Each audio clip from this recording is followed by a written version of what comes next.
Grits are up. Yeah. Yep. Maybe. Yeah.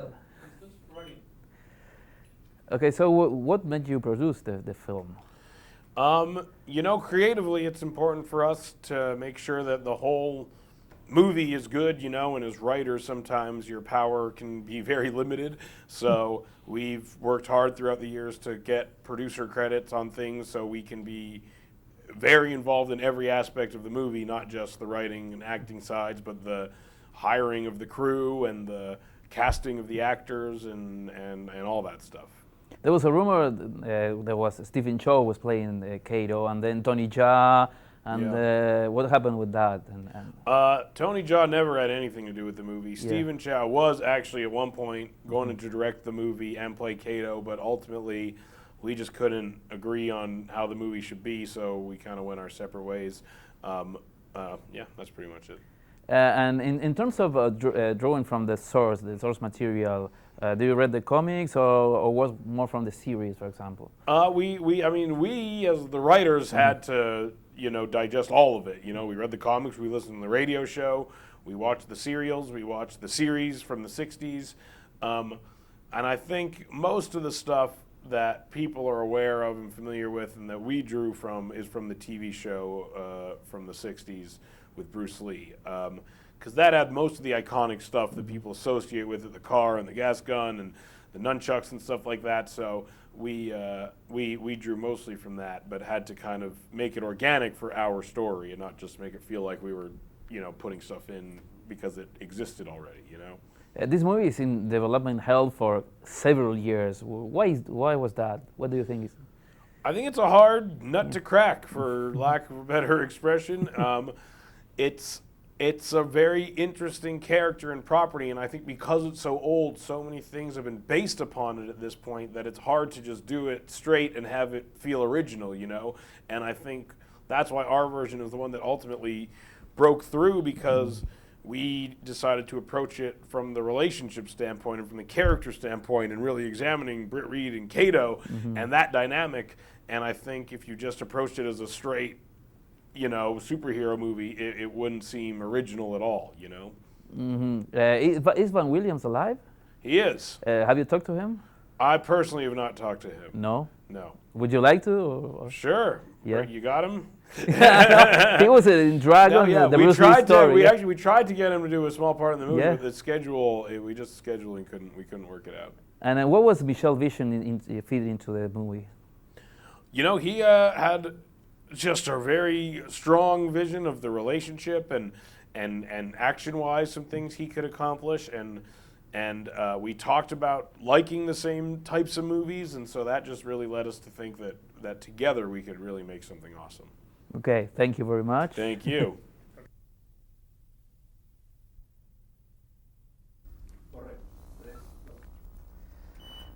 So this movie has been in development hell for 13 years, right? Yeah, but it was not developing all this time. I worked on it 13 years ago, and then nothing for 10 years, and then Seth called me again. What took you so long to film? Well, as I said, it was not ready.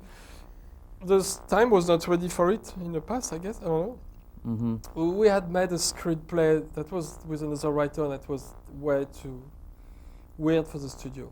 So maybe I had to learn a little bit more how to still be myself, but in a more accessible way. And 13 years ago, why did you decide to do it? Why do you want to do it? Initially or now? Yes, initially.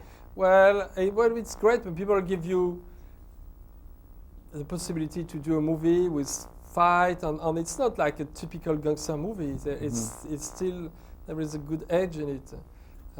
It's a very unique story, and I don't like the gothic aspect of a lot of superhero movie, and it's different. This one is not gothic; it's more in the real world. For the fans of your work, your dreamy world, what they will find in this movie? There is some dreamy part in it, like mental part more, and I think they should recognize me. Yeah. Yeah. Like what, for example? Well, the way the people are shot and the way the fight are shot, for instance. I use my geometrical capacities to make the fight, and there is some effect that I have developed specifically for this movie that are quite unique.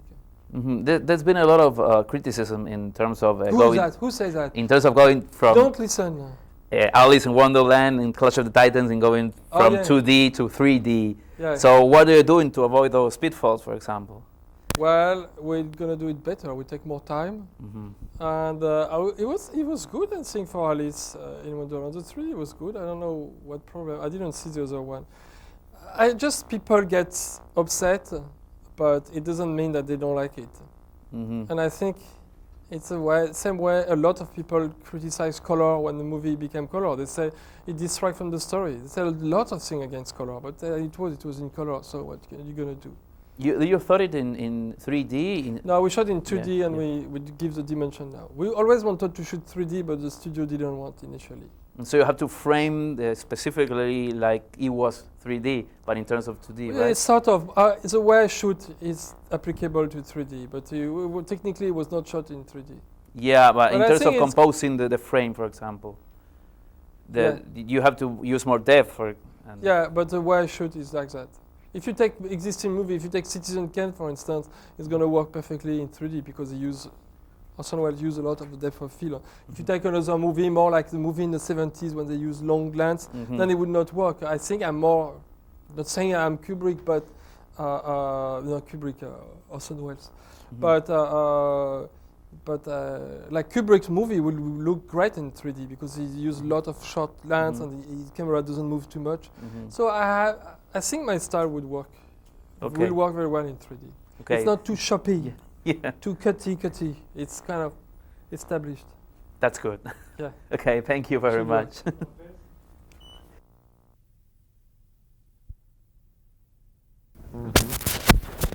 What's your go-to?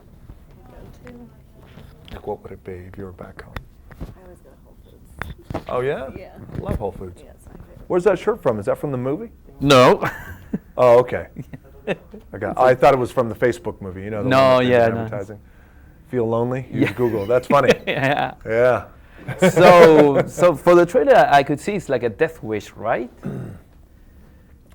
You know, there's traces of that. Absolutely. There's traces of that. There's traces of Unforgiven with Clint Eastwood, just in terms of where you took something from me. You took something that was important to me. You took something I loved, and now you're going to pay that.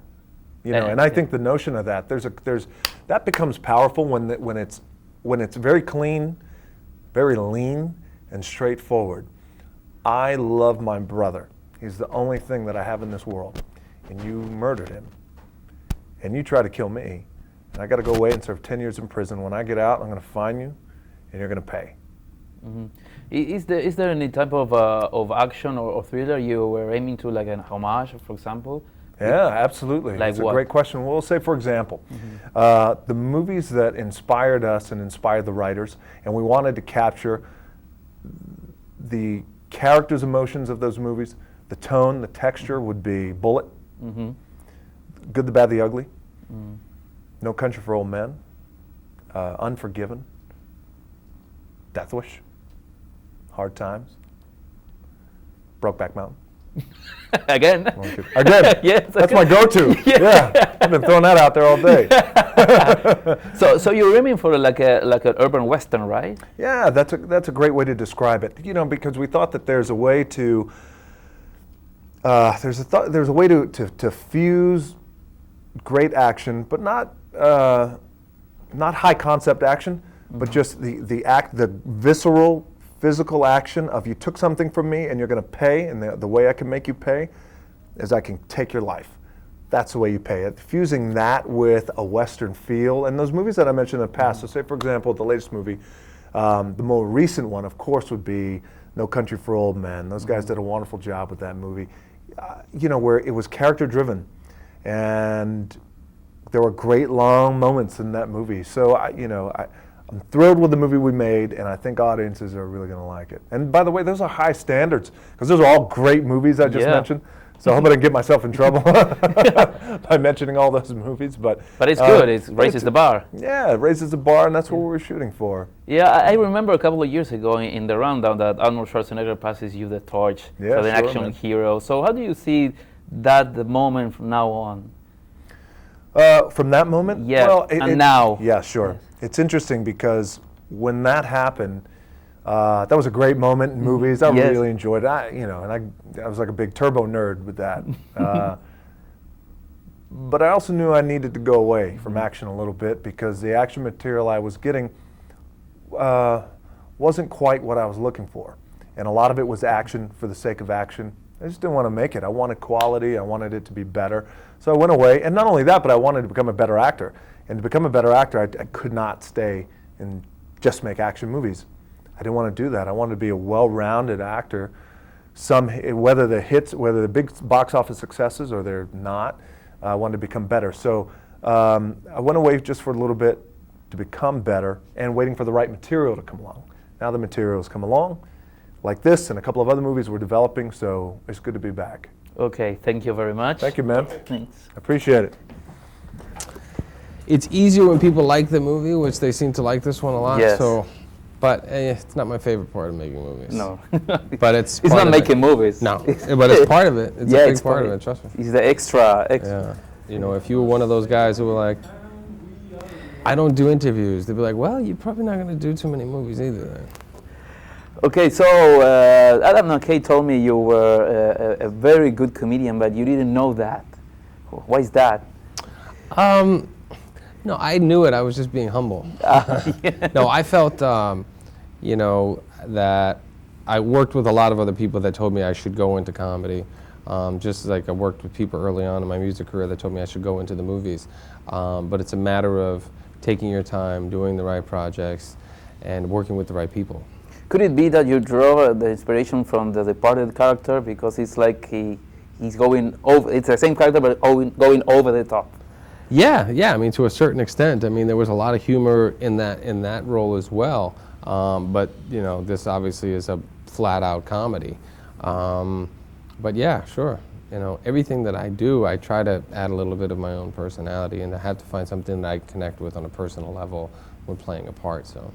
Did you do any research in terms of comedy of playing? No. Is this genre? No. I mean, they wrote a great script, a great part. You know, I just had to, you know, hold my own with Will and the rest of the guys. So. How did you stand to be in front of Will Ferrell when he was shouting on the tuna monologue? It was funny. I would just have to keep a straight face, you know. That I didn't laugh so much during that one, as opposed to like after I smashed the computer and I'm all upset, and then he gets, "Was you a big man?" All that stuff. That stuff made me laugh a lot. Whenever you got upset, I had to laugh. Are you still going to comedy? Are you still going to do comedy? I would love to do more comedy. You know, I want to do it all. So, I know Shakespeare's next, and then and then we'll come back to comedy. And so what is the next genre for you? The next one. Well, I have a movie coming out in December, which is a drama. I play a real life boxer, Irish Mickey Ward. Fighter, right? Yes. And then after that, I don't know. We'll see. Yeah. Are you retiring or just being, you know, not approving every script that comes to you? No, I mean, look, you got to fight for the good ones. Yeah. You know, so I'm aggressively pursuing the good ones, and you know, we'll just see what happens and what comes up next. Okay. Thank you very much. Thank you, sir. I appreciate it. Good to talk to you. Yeah. You know, with Thanks. the way they don't make so many movies now.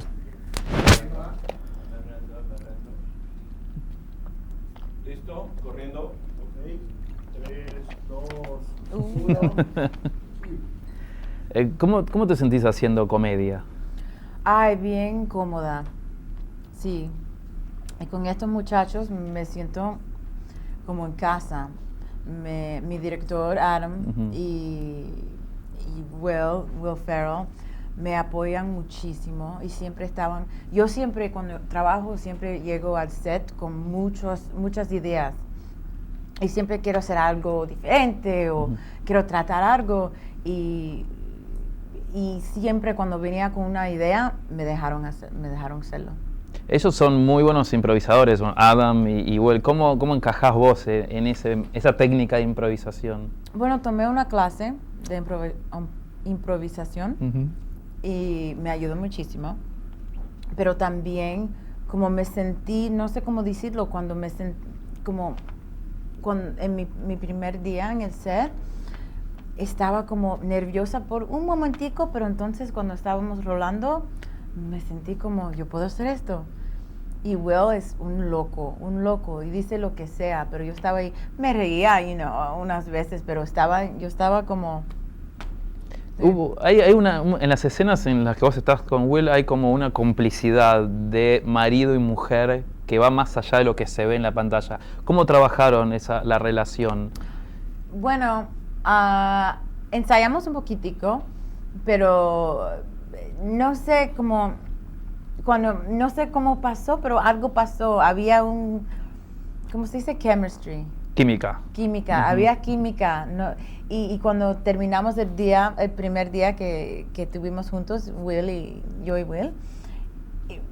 Will me dijo, ¿sabes qué? Y yo dije, ¿qué? Yo me puse nerviosa. Dice, ¿sabes qué? Se siente como eres mi esposa. Y yo dije, ¡ay! Es verdad, se siente así. Y no sabemos por qué, pero como se sentía algo como que sí, que no era tan raro que esta mujer está con ese hombre. Porque los dos son rarísimos, extraños. I mean, these people are weird, right? Pero, no sé, la química, no sé lo que fue. Vos trabajaste hace poco con Werner Herzog y con Sidney Lumet. ¿Hacia dónde querés que vaya tu carrera? Bueno, para mí, yo quiero hacerlo todo, más comedia, más,